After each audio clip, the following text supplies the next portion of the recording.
একা থাকি কি করে? কেন একা থাকা না থাকার কি আছে?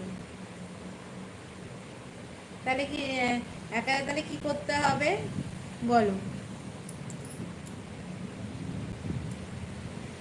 একা থাকি কি করে? একা না থাকারও বা কি আছে? কি করতে হবে তাহলে বলো? কমেন্ট করে জানাও। বর অফিস গেলে তাহলে কি করতে হবে? তাহলে আর একা থাকা হবে না? সেটা তো আমি জানি না, তুমি তাহলে বলো। চেষ্টা করবো সেটা করা, তাহলে আর একা থাকতে হবে না।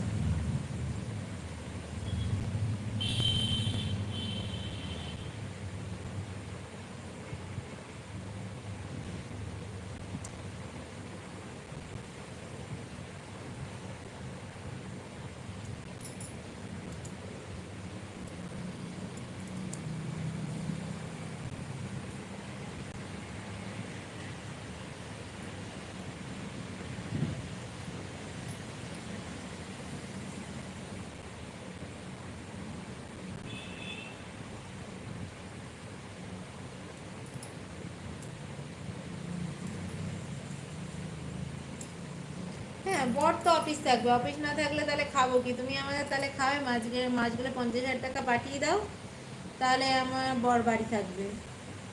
High, good evening. তুমি তাহলে আমার মাসে 50,000 টাকা দিয়ে দাও, তাহলে আমার বর আর অফিস যাবে না, আমাদেরকে তাহলে আর একা একা থাকতে হবে না। তোমার যখন এত চিন্তা।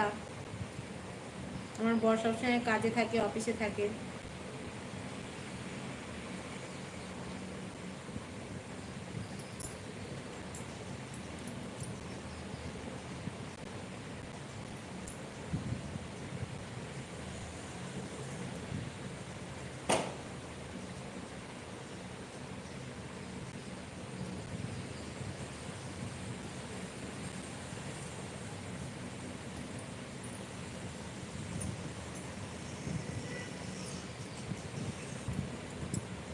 না, রাগ করবো কেন? আমি একদমই রাগ করিনি।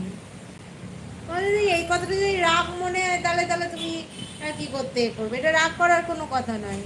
আমার যেটা বাস্তব সেটাই বললাম, রাগের কোনো কথা নেই। তোমার মনে হচ্ছে যে আমার বর সবসময় অফিসে থাকে, আমি একা একা থাকি, তোমার ভালো লাগছে না, তাহলে তুমি আমাকে 50,000 টাকা পাঠিয়ে দাও, তাহলে আমার বরের অফিস যাবে না, আমার একা একা থাকতে হবে না। টাকার কথা বললাম, সেই আমি রাগ করছি? একদমই রাগ করছি না। রাগ করবো কেন? রাগ করার কোনো তো কথাই নেই। যে টাকার কথা বললাম সেই এমনি রাগ হয়ে গেল?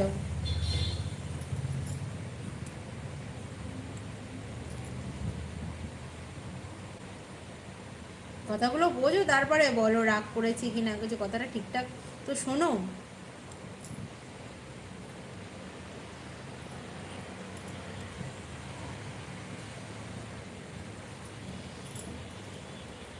হ্যাঁ, 50,000 টাকা দাও না, তাতেই অনেক। শুধু 1 মাস দিলে হবে না, কিন্তু প্রত্যেক মাসে দিতে হবে। আমার বরের যত বছর চাকরি আছে তাতেই 50,000 টাকা দিলেই হবে। হ্যাঁ, আরও আমার বরের মাইনে বাড়বে বাড়বে, ঠিক আছে, কিন্তু তুমি ঘরে বসে যদি 50,000 টাকা পাই, তাহলে আর অফিস যাওয়ার কি দরকার, কাজ করার কি দরকার?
আমার বাড়ি যাবে?